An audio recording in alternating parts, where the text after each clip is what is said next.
Que la paix soit sur chacun d'entre vous. Amour, bonheur, prospérité pour notre peuple où qu'il soit installé. C'est pour vous tous que nous nous battons depuis 26 ans. Et c'est par amour pour vous que nous irons plus que jamais au bout de notre mission. La première partie de notre allocution va porter sur Haïti, les gangs, le système oligarchique néolibéral pour empêcher toute élévation du peuple haïtien.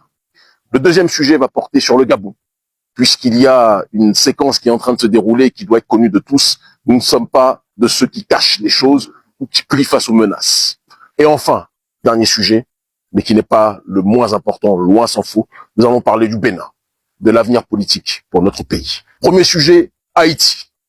Comme vous l'avez tous constaté, comme vous l'avez tous observé, car aux quatre coins du monde, nous avons reçu des messages émanant de vous, différentes entités qui ont été émues, bouleversées par notre tournée politique panafricaniste en Haïti. Une tournée qui était à haut risque, qui nous a vus être confrontés à différents systèmes de pression. Nous avons été arrêtés à différentes étapes de notre parcours pour arriver jusqu'à Haïti. Tout est fait pour que Haïti soit isolé. Tout est fait pour que Haïti soit ostracisé. Mais notre détermination est venue à bout de ces répressions et de ces tentatives de censure. Nous sommes arrivés sur place et nous avons répondu à un message sur lequel nous travaillons depuis des années. Un message qui est issu d'une réflexion profonde, partant du principe que nous devons tout à Haïti. Haïti est la matrice de la révolution panafricaniste. C'est la terre-mère de la révolution de la conscience noire universelle en tant que telle. Et il était donc nécessaire et vital que notre organisation Urgence panafricaniste, mouvement symbole de la résistance et de la résurgence du panafricanisme au XXIe siècle, se trouve sur les terres haïtiennes pour être aux côtés de la population. Nous avons proposé un message qui a fait paniquer le système oligarchique qui tient en otage Haïti.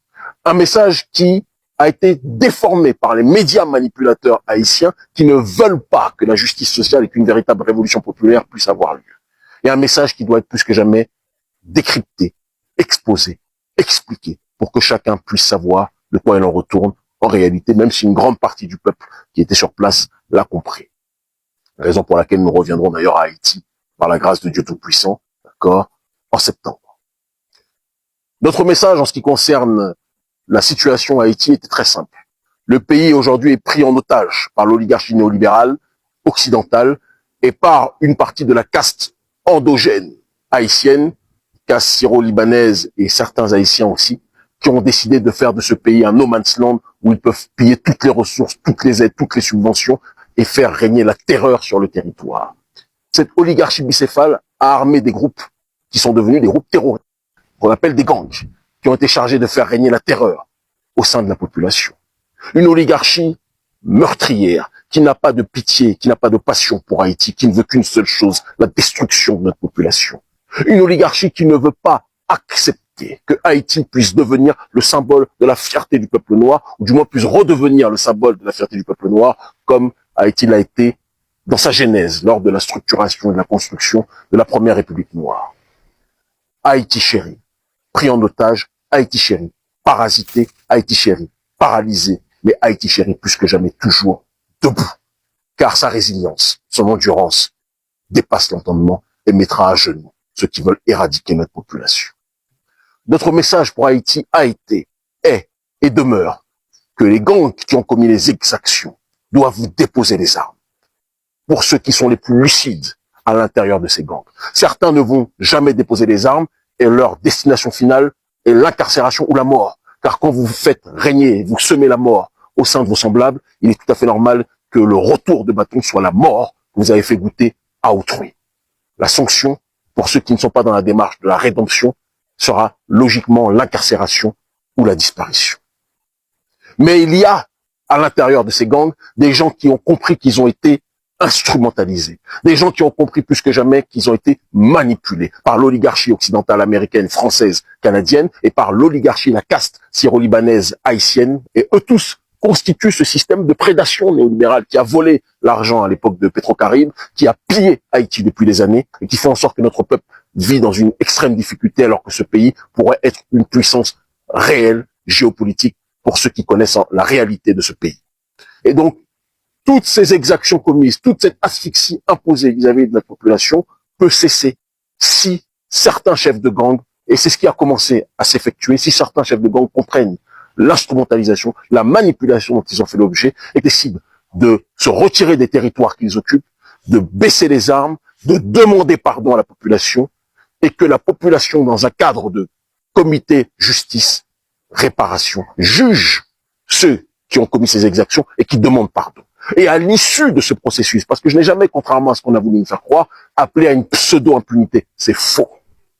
Ceux qui vous disent ça ne veulent pas qu'il y ait une révolution populaire qui se déroule à Haïti. Jamais notre message a été d'appeler à une pseudo-impunité. Mais notre message a été de dire que ceux qui veulent être dans une démarche de rédemption doivent venir devant la population, se retirer des territoires, laisser les populations se réinstaller dans leurs maisons, d'accord, et accepter de faire face au peuple dans le cadre d'une commission justice, réparation. Si des criminels comme en Afrique du Sud, les bourgs, à l'époque de l'apartheid et à la fin de l'apartheid, ont pu avoir accès à une commission de justice, réconciliation, je pense que si des chefs de gang, dans le cadre d'une commission, se présentent devant la population, que la population les juge, et que maintenant ceux qui ont été armés par l'ennemi d'Haïti, par les ennemis d'Haïti, décident de devenir maintenant des forces contre l'adversaire, contre le système néolibéral, contre le système néocolonial, je peux vous assurer qu'Haïti partira dans un cadre de résurrection et redeviendra une force géopolitique pour nos populations. Certains chefs de gang ont adressé un message, ont répondu à l'appel que nous avons lancé. Des gens comme Jimmy Cherizier, connu sous le nom de Barbecue, qui a lancé un message attestant du fait qu'il a compris notre appel et qui, plus que jamais, s'est déclaré aligné avec notre démarche et prêt à avancer dans cette direction. D'autres personnes autour de Jimmy Cherizier, autour de Barbecue, et qui sont alliés avec lui, sans rentrer dans cette démarche, et ce sont des personnes qu'il est, à mon sens, important aussi de prendre en considération dans le cadre du potentiel lancement de cette commission, si et seulement si le peuple est dans cette démarche. Je le dis et je le répète, ce n'est pas tous les gangs qui pourront être pardonnés, parce que ce que les gangs ont fait, c'est un crime contre l'humanité. Et ceux qui violent, ceux qui pillent, ceux qui volent, ceux qui assassinent, doivent être sanctionnés. Mais un criminel qui reconnaît son crime, qui est dans une démarche de rédemption, qui reconnaît qu'il a été instrumentalisé par l'ennemi de notre peuple et qui veut désormais être dans une démarche de donner sa vie pour réparer ses crimes et lutter contre ceux qui les ont manipulés, qui ont déstabilisé Haïti. Je pense que le peuple haïtien, dans le cadre de cette révolution prolétarienne, devra prendre en considération cette réflexion et trouver les moyens d'une solution pour avancer. Il ne s'agit pas de faire un appel à l'impunité. Ceux qui vous disent ça sont ceux qui ne veulent pas que l'on s'attaque à ceux qui sont les véritables manipulateurs, ceux qui manipulent derrière les coulisses ces gangs. Il y a des gens qui ont manipulé les gangs pendant des années et qui disent maintenant il faut les tuer parce qu'ils ne veulent pas que les gangs parlent pour qu'on sache ceux qui les ont en réalité instrumentalisés. Je pense que l'on doit remonter la chaîne des responsabilités, savoir que les gangs sont pour la plupart des manipulés qui ont leurs responsabilités parce que quand on accepte d'être manipulé, il faut aussi le condamner. Et je pense que chacun devra répondre de cette réalité. Et donc, si des résistants au sein de ces gangs décident de se retourner contre ceux qui les ont payés, ceux qui les instrumentalisent pour s'aimer les chaos, pour que Haïti puisse être exploité, explosé, brisé, agenouillé, je pense qu'il faut tendre l'oreille et avancer. Mais en aucun cas, je le dis et je le répète, nous n'appelons à une amnistie totale pour les gangs. Ce n'est pas notre message. Aujourd'hui encore, au moment où nous parlons, des gangs, certains payés par le système néolibéral, payés par l'oligarchie que nous avons citée, qui prend en otage Haïti, payés par les trois nations qui se présentent comme des nations de pacification alors qu'elles sont des nations de déstabilisation que sont les États-Unis, le Canada ou la France, d'accord? Certains gangs ont recommencé à semer la terreur. Et ces gangs-là sont les idiots utiles d'un système qui fait venir dans le même temps Blackwater. Ils veulent faire en sorte que ceux qui ont été instrumentalisés soient assassinés et qu'on ne sache pas ceux qui sont à la racine du problème. Moi, je pense que nous devons savoir, que le peuple doit savoir, que le peuple doit comprendre le mécanisme d'exploitation d'Haïti et qu'une révolution véritable qui va de la base jusqu'au sommet dans un cadre de révolution prolétarienne doit avoir lieu contre l'oligarchie néolibérale, contre cette bourgeoisie corrompue qui prend en otage Haïti. C'est la seule solution. Et ça se fera avec la masse prolétarienne et ça se fera avec quelques repentis parmi les gangs qui décident de déposer les armes, de demander pardon, d'accepter le jugement du peuple, d'accord, et qui, si le peuple les pardonne, se retourneront contre leurs oppresseurs. C'est la solution que nous prenons, c'est la démarche que nous prenons. Nous serons de retour en Haïti, s'il plaît à Dieu, en septembre. Nous pensons que Haïti doit se reparler, que tout est fait pour que Haïti ne se parle pas. Parce que si les Haïtiens se reparlent, c'est le monde noir dans sa globalité qui se reparlera. Il est important qu'on se rappelle que Haïti, c'est le monde noir en miniature. Et en réalité, c'est le monde noir en majuscule. Parce que c'est Haïti qui nous a donné nos lettres de noblesse pour que le peuple noir dans sa globalité puisse se relever depuis 1804. Ceux qui doivent le savoir le savent. Haïti, nous sommes avec vous. Urgence panafricaniste, nous sommes avec vous. Nous continuerons à être à vos côtés. Et nous vous demandons de réfléchir à cette idée de commission. Je vous donne un scoop. Certains chefs de gang ont déclaré qu'en septembre, ils vont se retirer des territoires qu'ils occupent et vont laisser de nouveau la population pouvoir regagner leurs maisons qui ont été occupées depuis tant d'années. Ça, c'est suite à la demande que nous avons effectuée. Septembre, ça sera ce théâtre, s'il plaît à Dieu, et s'ils tiennent parole, ce sera le théâtre d'opération. Je pense qu'il faut regarder et écouter attentivement ce qui va se dérouler dans les temps à venir. Notre travail est un travail de fou. Et nous irons plus que jamais au bout de notre mission. Haïti, nous vous aimons. Nous sommes là pour vous. Le panafricanisme, c'est répandre la solidarité du peuple noir partout où il est installé. Nous sommes, dans le cadre géopolitique, la seule organisation à mener ce travail à cette intensité avec les risques qui incombent. Mais nous sommes prêts à en payer le prix. Parce que nous voulons pacifier Haïti et nous voulons que ceux qui sont les véritables responsables, l'oligarchie néolibérale qui pille Haïti, soient mises devant le fait accompli et répondent des crimes qu'elle a engendrés depuis tant d'années. Les vrais le savent. Deuxième sujet, le Gabon. Comme vous le savez, nous étions attendus du 16 au 22 juin au Gabon, à Libreville, pour continuer la démarche de propagation du panafricanisme, exposer la problématique des accords coloniaux, du franc CFA, de la France-Afrique. Nous savions, parce que vous le savez très bien, nous ne sommes pas naïfs, nous ne sommes pas bêtes, que nous allions, comme au Congo-Brazzaville, dans un bastion du système néocolonial, dans une des capitales du système néocolonial depuis très longtemps.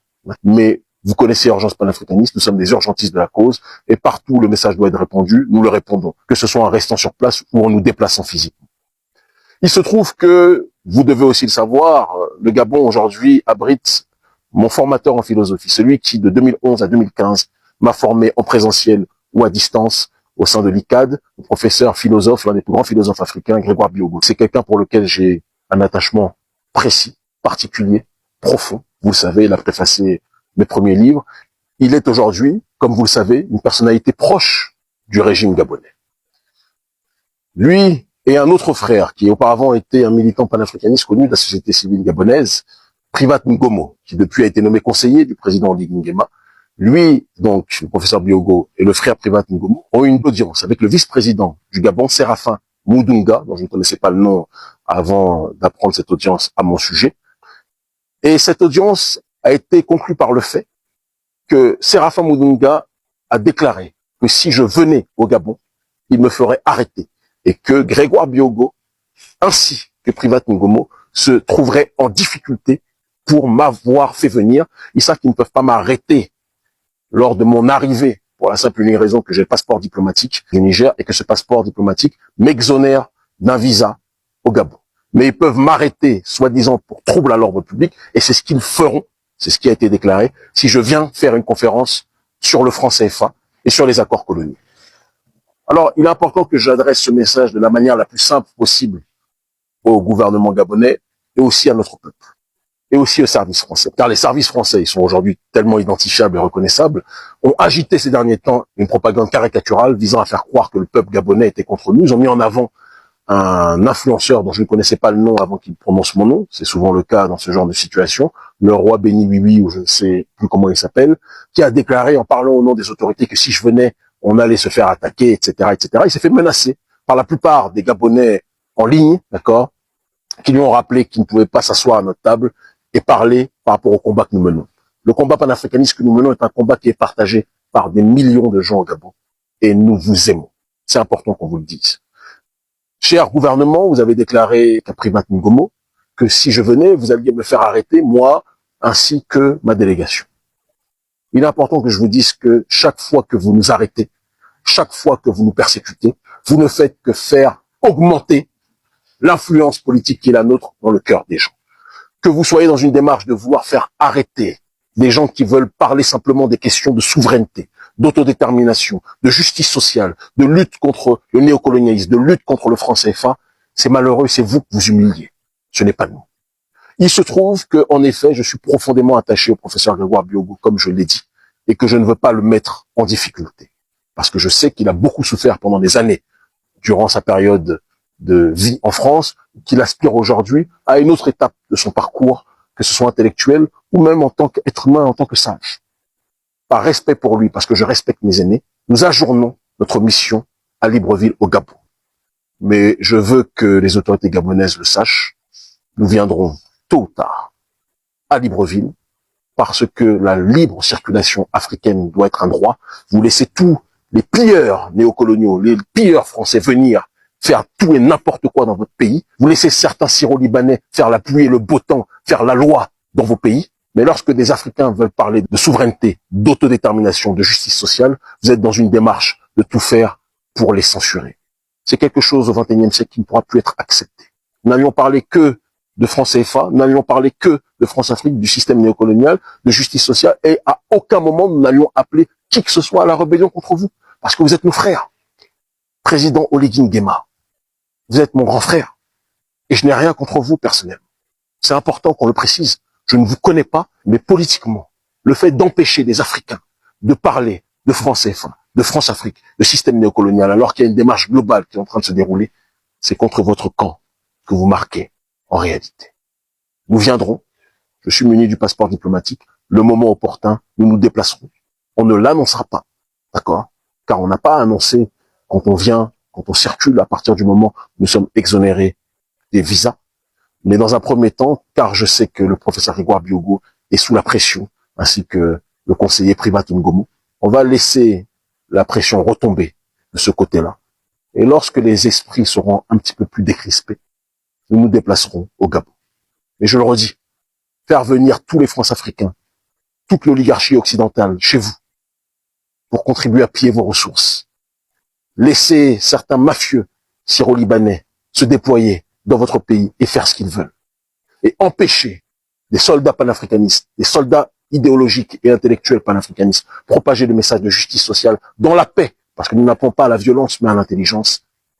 Cela atteste, à mon sens, qu'il y a une crise de démence politique au sein des élites gabonaises, et ceci devra être traité, quoi qu'on en dise, avec sincérité et fraternité. L'Afrique libre ou la mort, nous vaincrons. Peuple gabonais, tôt ou tard, nous nous verrons. Notre séjour est ajourné, mais nous continuerons, car le message doit être propagé, où qu'il soit, aux quatre coins du monde. Et enfin, car je pense que c'est un élément important par lequel nous devions plus que jamais conclure, le Bénin. Comme vous le savez, le code électoral nous empêche et m'empêche, moi ainsi que beaucoup d'autres opposants et candidats au présidentiel, de pouvoir nous présenter aux élections présidentielles de 2026. Car le président Patrice Talon s'est organisé pour que uniquement 3 partis soient valables pour se présenter, pour candidater. En l'occurrence, 2 partis qui lui appartiennent. On n'a jamais vu ça, mais bon. Dans nos républiques bananières, malheureusement, c'est quelque chose qui est du domaine du possible. D'accord? L'UPR et le Bloc républicain. Et de l'autre côté, le parti démocrate de Yahya Boni, ancien président, qui, comme le président Patrice Talon, malheureusement, est partie prenante du système de la France-Afrique. Vous et moi le savons. Et donc, il est évident qu'aucun de ces partis ne va donner un quelconque parrainage à ma personne, ainsi que à d'autres opposants, puisque 90% des opposants ne pourront pas se présenter aux élections. On est dans une situation qui est similaire un petit peu à ce qui se passe en Côte d'Ivoire. Mais je dis à mes semblables, je dis à nos partisans, je dis à tous mes frères et sœurs béninois qui comptent sur nous, qui voient les nôtres être arrêtés. J'ai une grosse pensée pour notre frère, petit frère, que nous soutenons financièrement constamment, Shadrach Unigbo Watowede, qui est en prison aujourd'hui pour avoir dénoncé le système néocolonial béninois. Et je le dis à tous les autres qui sont arrêtés injustement. Je le dis à Rekia Madou. Je le dis à Joël Aïvou. Je le dis à tous les partisans qui sont aujourd'hui régis par le système de la terreur de Patrice Talon. Que ce régime et que ce système arrivent bientôt à sa fin. Il va arriver à un moment donné où le régime béninois du président Patrice Talon va être obligé dans les temps à venir de cesser ses exactions vis-à-vis de la population béninoise, de cesser ses exactions vis-à-vis de la classe politique béninoise. Il en va de sa survie dans l'histoire. Car l'histoire retiendra si le président Patrice Talon maintient son système de prédation économique, de prédation politique, d'injustice sociale et de répression aveugle sur la population. L'histoire béninoise retiendra que le président Patrice Talon, derrière ses réformes qui plaisent à l'Occident, aura été le plus grand tyran et le plus grand oppresseur vis-à-vis de sa population. Le régime n'a pas d'autre choix.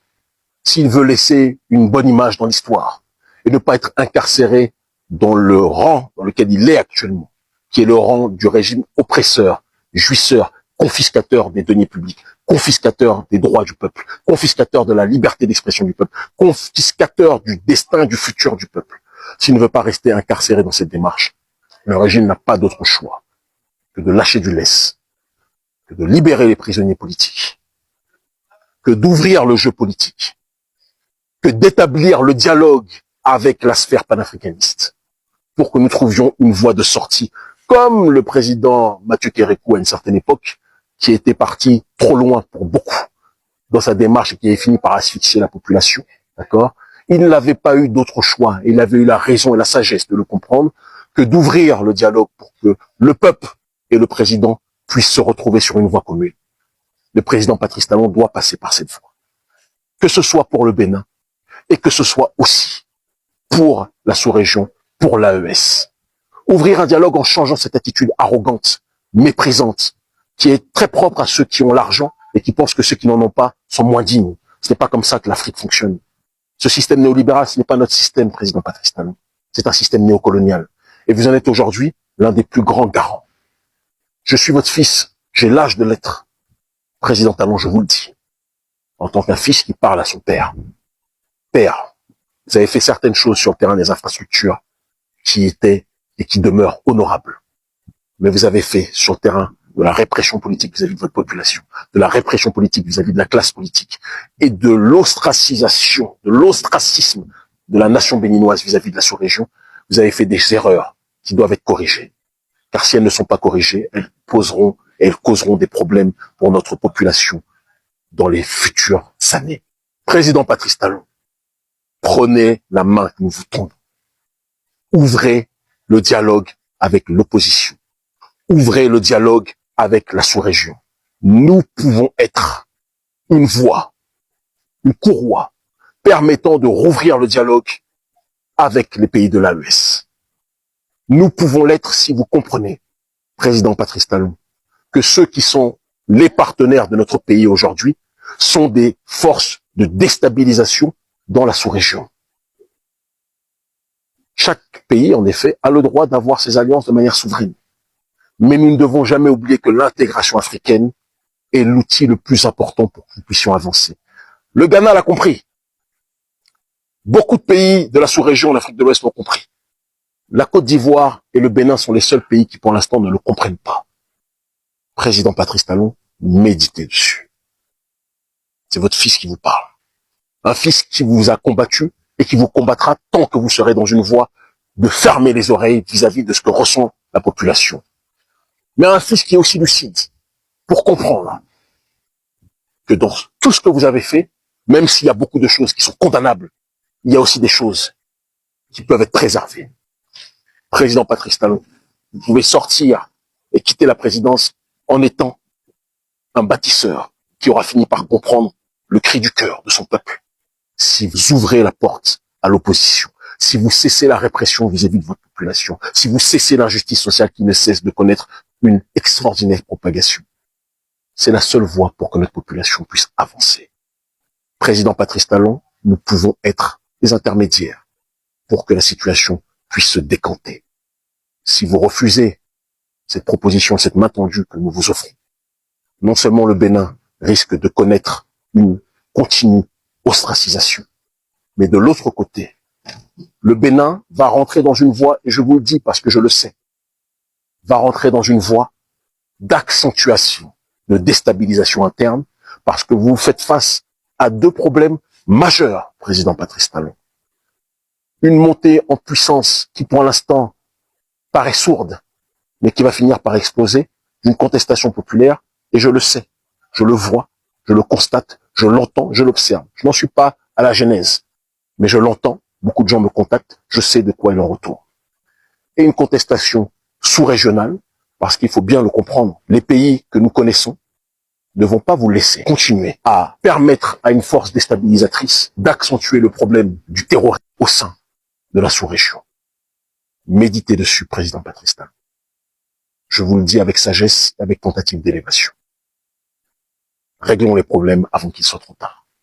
Vous pouvez être le plus grand bâtisseur de l'histoire du Bénin. Et vous pouvez faire disparaître la démarche de répression que vous avez effectuée sur la population, en ouvrant la voie au dialogue et au débat.